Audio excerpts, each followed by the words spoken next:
From the arena to the front office, this is Scoreboard. This episode is powered by Swyftx, Australia's top-rated crypto exchange and proudly homegrown. Hi, it's Chris Titley here, and on today's episode of Scoreboard, the podcast, I'm joined by Jono Sweet. Jono, thank you so much for being part of this series. Yeah, thanks, Chris. Really happy to be here. And looking forward to a really great chat.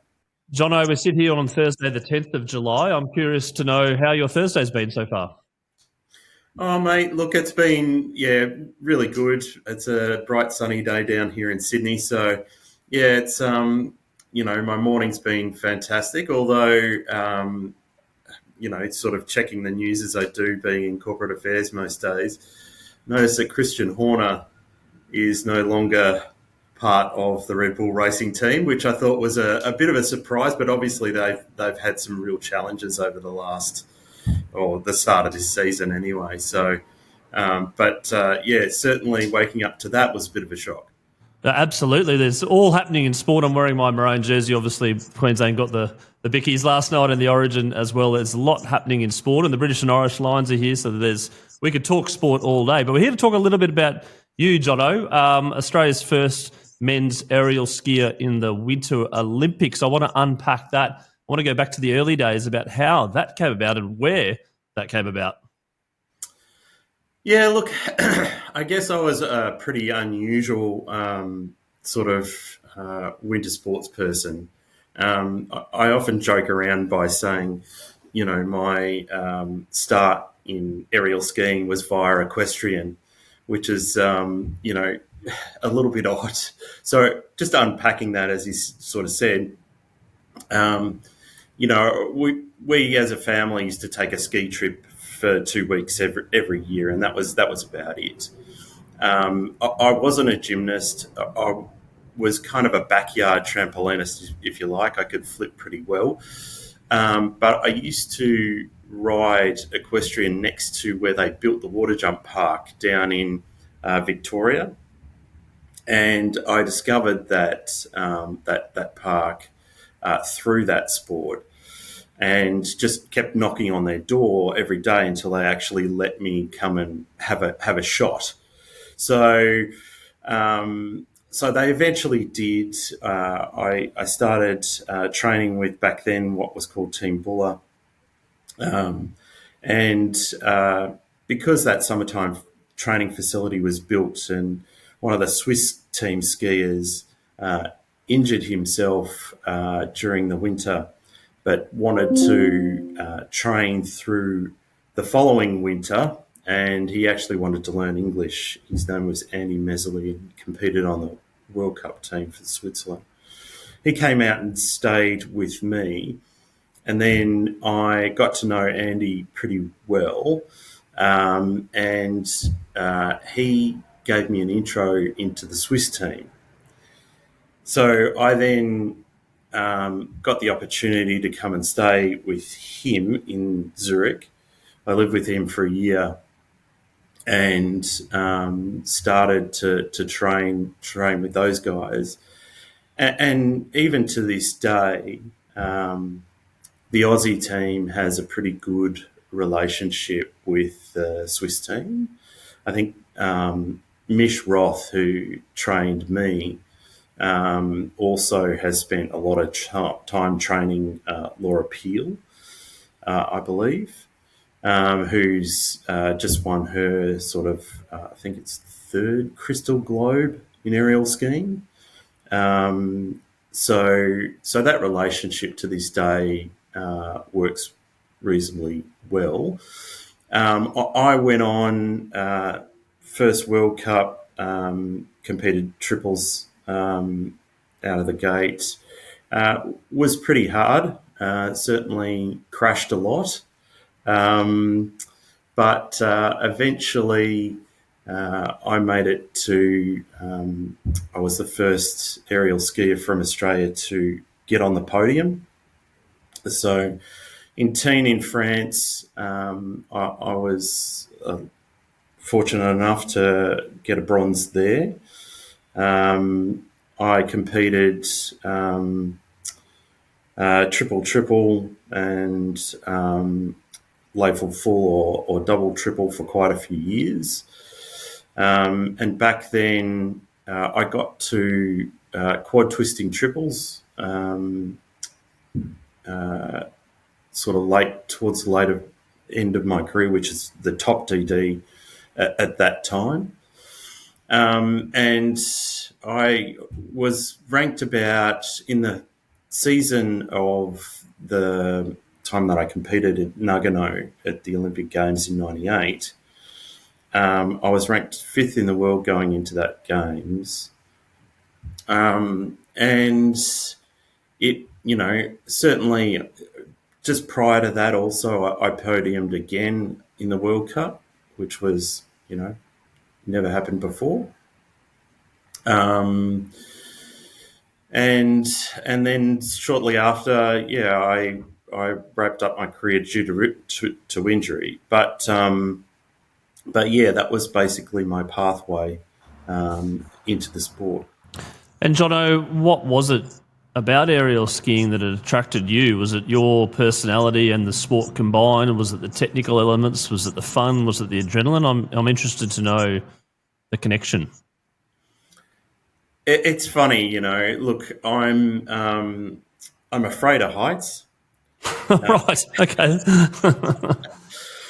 But it's the funniest thing, though, right? So being afraid of heights, standing on the edge is terrifying, right?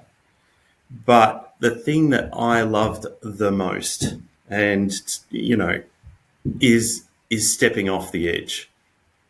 So once you get in the air, and once you have the air time, it is the most glorious feeling.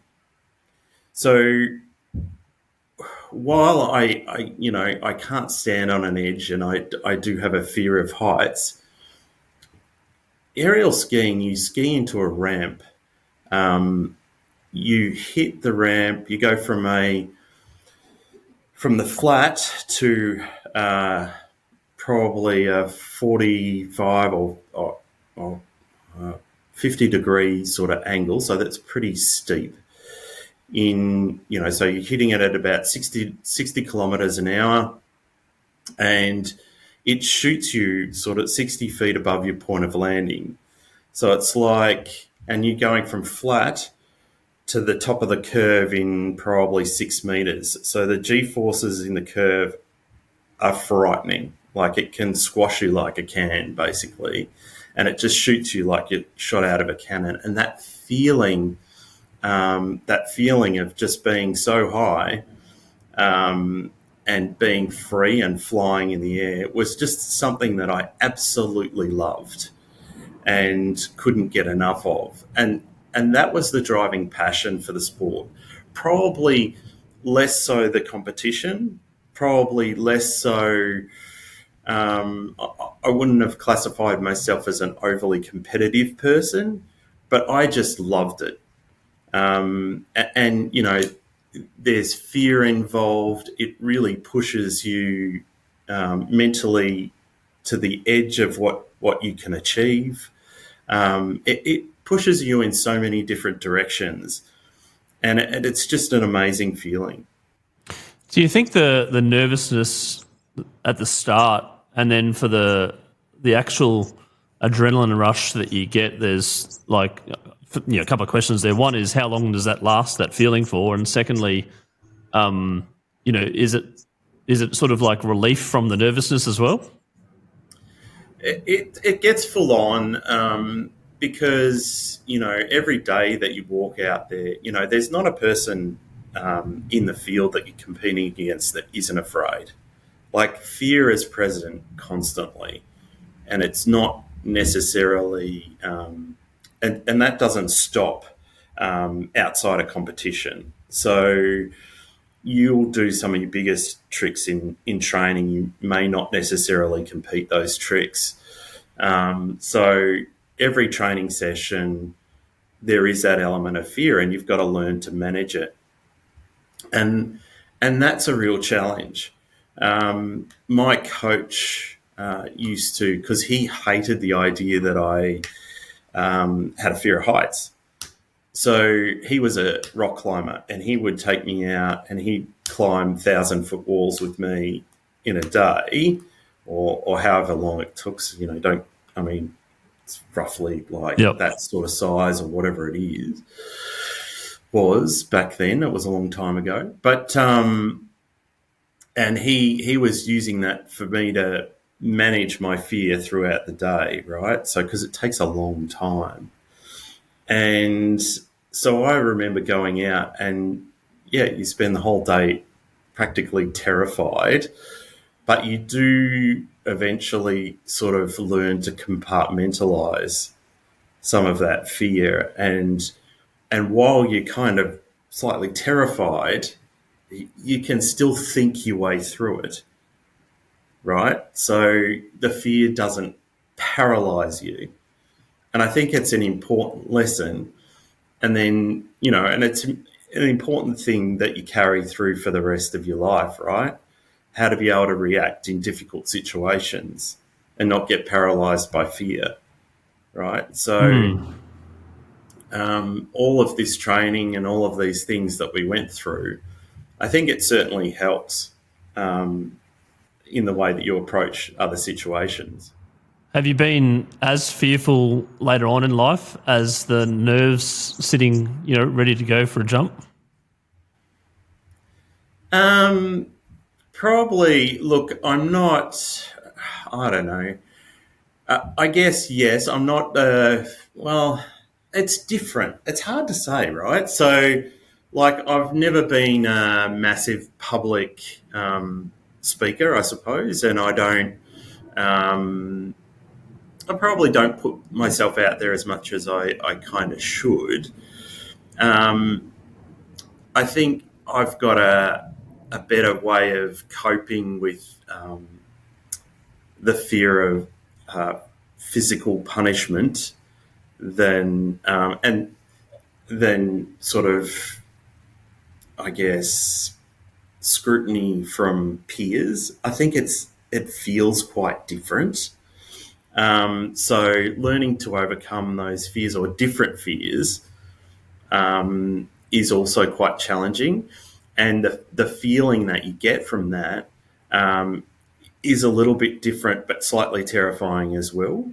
So, but, I guess it's getting to that point where you can compartmentalize those emotions and you can work through it.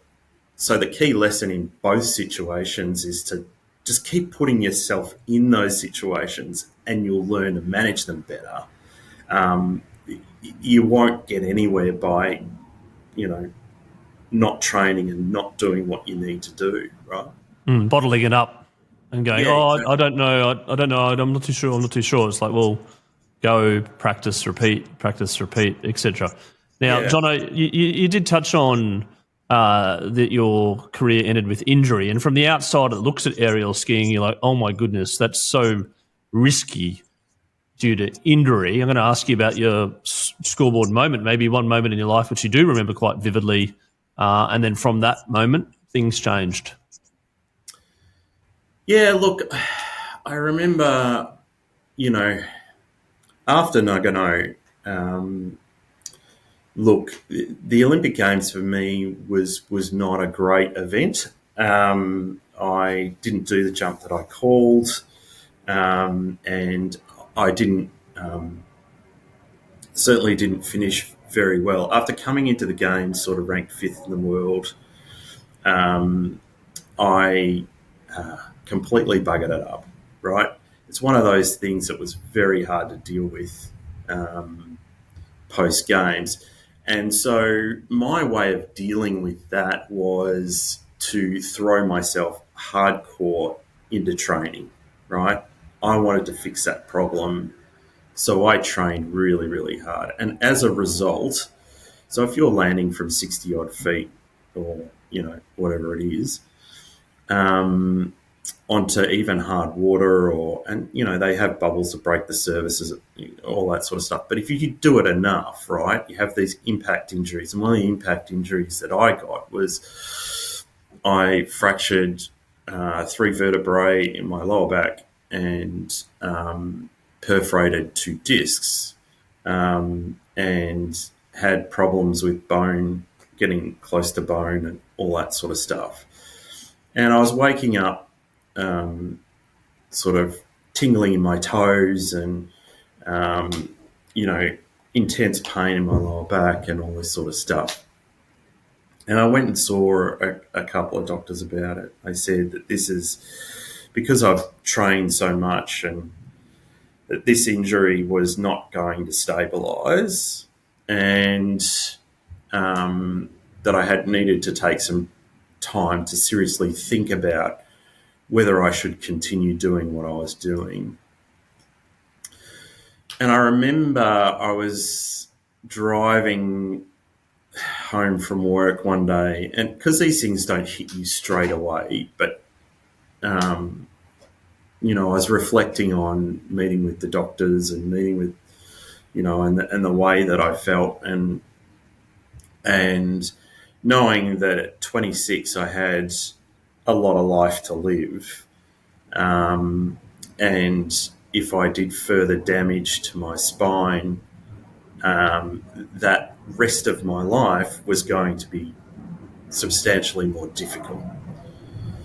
And I remember pulling the car over and bursting into tears, knowing that this was, right now, was the best it was ever going to get for my aerial skiing career. And I didn't do any education through my sporting career. I got to the end of year 12 by the skin of my teeth, didn't have a particularly good result. And then decided, and then at that moment, I'm like, what the hell am I going to do with the rest of my life? Which, there's these days, it's a lot more. There's a lot more options, and they're a lot more conscious of the way that athletes travel through sport, and that they don't end up necessarily in that situation. Like people like Dan Kowalski at the AOC do a fantastic job at looking at opportunities for athletes and making sure that, they're aware of career opportunities and they're aware of the options in front of them. Anyway, for me at that moment, I just decided that I would go back to Australia because I was living in the US, and I would bury myself in study. So I did 3 degrees, and 3 degrees, right? Just like that. well, over a progression over years and working and all the rest. You sound like you go hard at whatever you do, right? Yeah, well, I get bored easily, I suppose. So I have to be occupied, and the other thing was I approached study like I approached training. I needed to do this at these times. I needed to work at these times. I needed to catch up with friends at these times, and it was all very regimented. And because you learn through sport, you kind of learn, if I'm going to be successful, I need to have a program. I need to work to a regiment, blah, blah, blah. So you don't go from zero with no infrastructure to the 5th in the world without having structure, right? I learnt that, and I carried that through to study. So I put down my plan, I regimented it, and I built it, and I delivered on what I needed to deliver to turn the corner and really change my career. Do you feel at the time when you were in that car, in that moment where you're like, yes, I've got more to give to the sport, this is all I've got, this is an all-in punch card, and it's been taken away from me, and then moving forward in hindsight, looking back at the moment, being a bit older, maybe reflecting on actually how far that you've achieved that no one else kind of achieved? Yeah, look, when I look back at that career, it was I was pretty aggressive. I think there was a lot of I was lucky in that my family really believed in what it was that I was trying to do, because no one else really did, but no one else knew the possibilities either. So it was an interesting, it was an interesting time. I guess reflecting on that car moment, it was challenging to get through. Sorry, I'm not sure I'm answering your question very well. No, it's fine. You're doing it it's a tough question to ask. It's more around about reflection in in hindsight now as you get a bit older. Yeah. Yeah. So I guess I'm glad that I turned the corner in the way that I did. I don't think I would have gone back. Look, I love the sport. I still love the sport. At that time, I needed to probably get away from it. I consciously said, I can't really, because you can't really casually be an aerial skier, right? It's not something you can rock up to a resort and say, I've been jumping triples for years.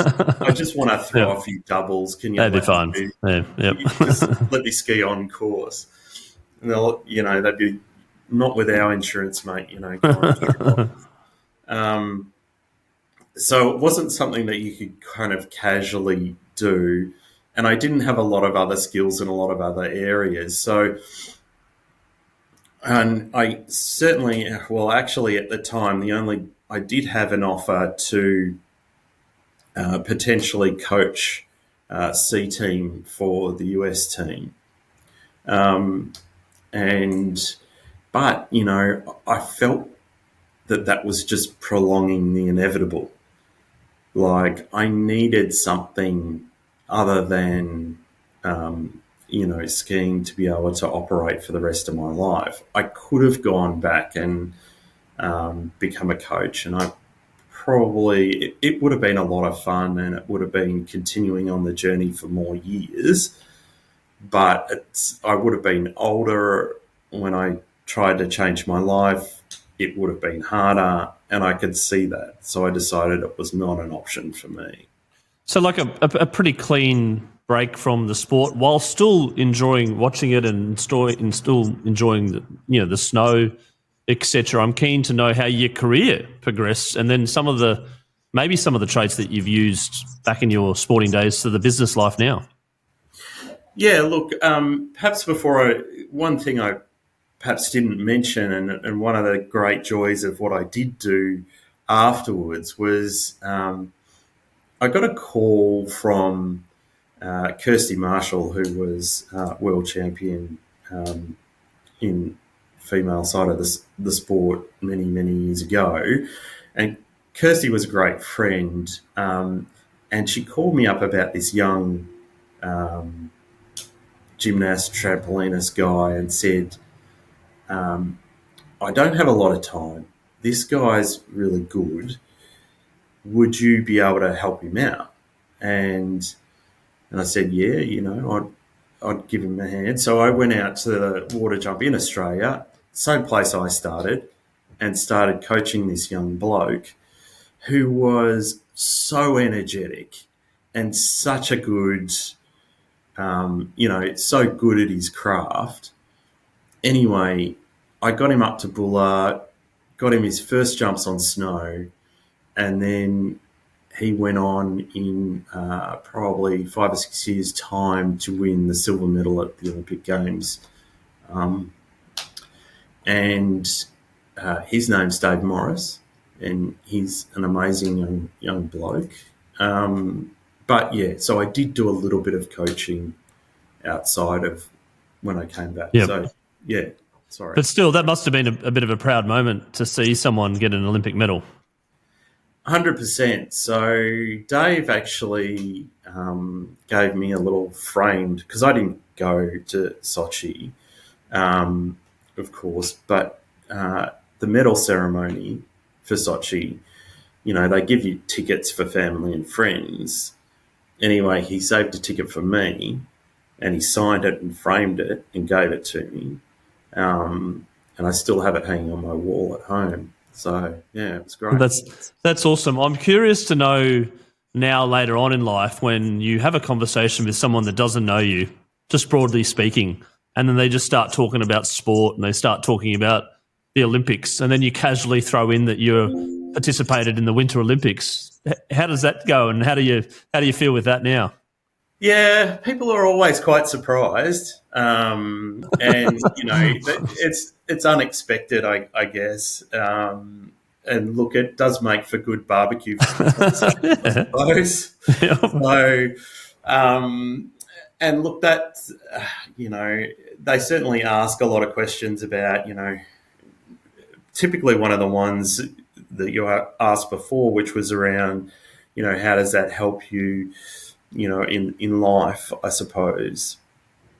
And I think having sport early on, just generally, it provides that that discipline, that structure, to organise yourself around how you achieve goals, right? And I think the biggest thing for me in life now is probably it's not really about achieving goals. It's about committing to what goals I'm going to achieve next, because you understand, all right, once you commit, it's just all it's about is plotting a pathway, understanding what that pathway looks like, and yes, you're going to fail along the way and all of those sorts of things. But it's plotting that pathway, and that might change. And that's the discipline that I learnt through sport. And I think that's what I take away and really can offer. And I suppose the barbecue conversation about winter sport, I guess you get a lot of commentary about, what's going on in winter nowadays. And like from where I stood back, in the 90s, there'd been World Cup medals won, but I think it was Kirsty had won medals. Steve Lee won in a medal in downhill. There was a few others, but that was about it, right?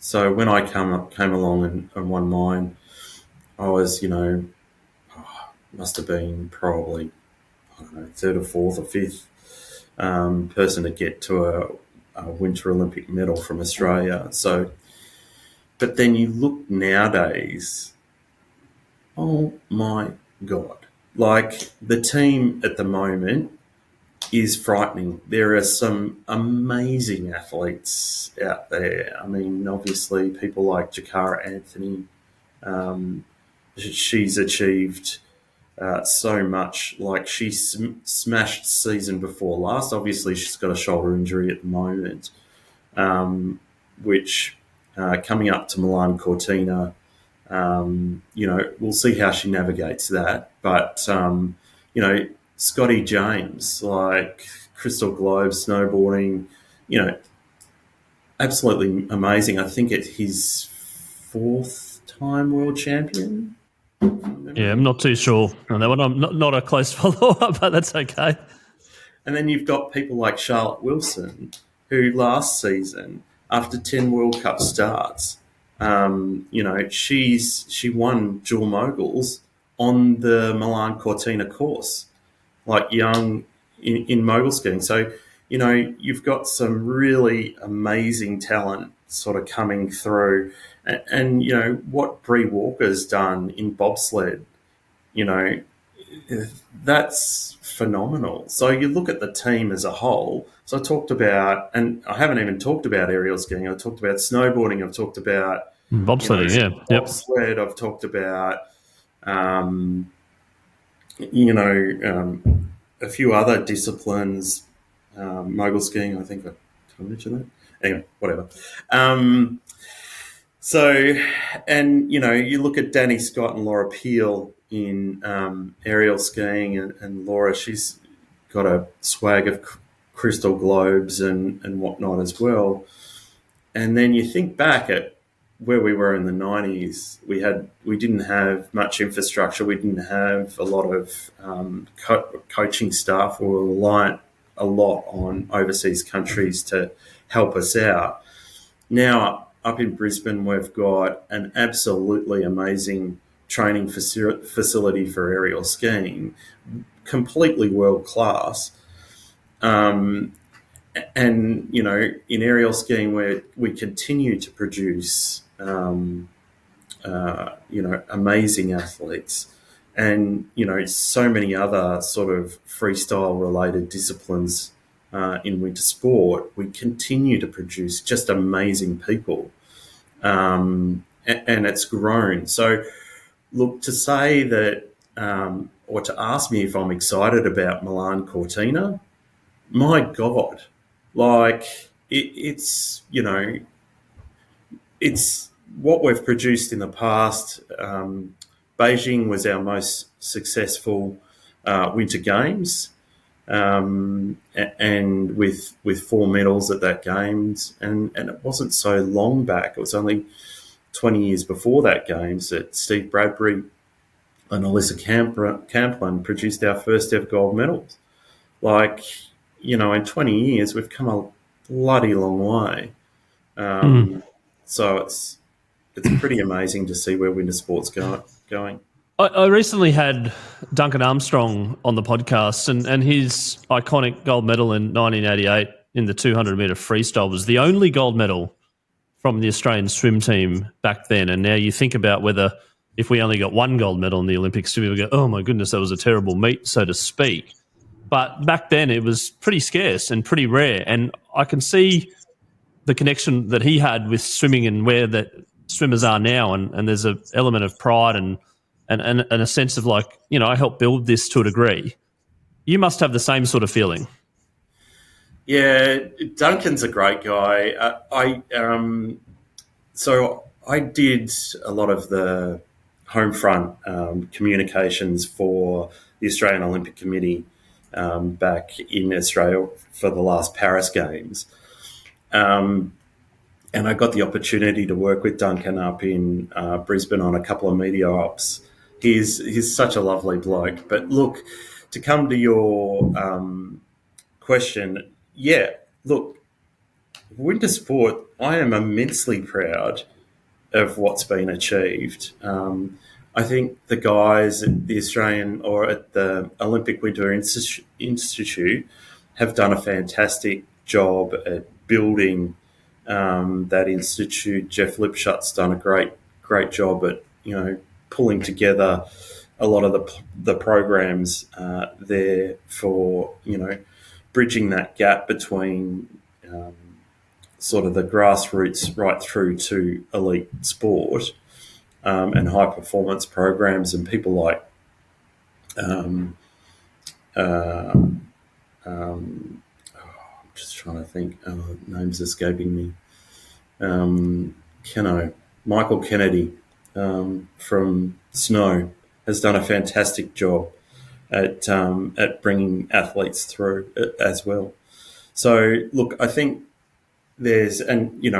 every time you mention people, I always worry, like there's a host of people that operate behind the scenes that you're not talking about. But, you know, certainly hats off to those organisations that have really built the sport over the last 20 years. From, you know, I remember us scraping our way around Europe. I used to, on the weekends, I do acrobatic shows to make money. So we'd do trampoline shows, and we'd do for like the Audi dealerships throughout Europe. I used to do, when I lived in America, you know, basically the halftime shows at the NBA, at the basketball. The slam dunking, yeah. Yeah, we'd set up a trampoline at the 3-point line and we'd do slam dunks from the 3-point line, which was actually a really difficult thing to learn. So I remember we went to one of the university gyms, and I did my first attempt at a slam dunk. And so it's not a natural thing to project yourself off the trampoline, right? So the first time I tried it, I had the ball, right, and I'm bouncing, and I just was looking straight at the backboard, and I bounced straight towards it, and I didn't kind of think about trajectory, right? So I just went full pace, head and shoulders into the backboard, and slam dunked myself. Oh, no. Which was quite a painful experience. But one of the things you've got to learn is you've got to create an arc so that you're coming down past The hoop. the hoop. Yeah. Yep. So you've got to bounce pretty high. And so over the trajectory from the 3-point line to the hoop, your feet actually have to go up above the backboard to be able to slam dunk. To come down the arc. Yeah, right. So you actually have to create a fair bit of airtime. But yeah, it was an interesting little project. Jono, I'm curious to know, in and amongst all the sport that you've watched and participated in, your all-time favourite sporting moment. Look, I guess through this conversation we've talked a fair bit about resilience. So, there's a couple of different sporting moments I'll bring up. The start of my career, I was in equestrian, so it's a little bit close to that. Gillian Rolton, I don't know if you'd know Atlanta, 96 games in the cross country. She came off her horse relatively early in the piece. She broke a collarbone and a couple of ribs. It was in the teams event for the eventing. The Aussie team was in line for the gold medal, but they needed riders to complete the course. She went on to the next fence after remounting the horse. She came off at the water jump again. She got back on the horse. She rode 15 fences to the finish before she got off a horse, jumped in an ambulance, went to hospital. They offered her painkillers at that point. She refused the painkillers because the show jumping's the next day in eventing. So she was worried she'd have to ride to get enough points for the team to win gold, and obviously didn't want to jeopardise the drug test. So refused the painkillers. They didn't need her to ride, but the weight at which, what she put herself through in that sport was just phenomenal. And it lifted the entire Atlanta team. So, look, probably a lesser known moment, but really inspirational. Talk about true resilience and mental toughness.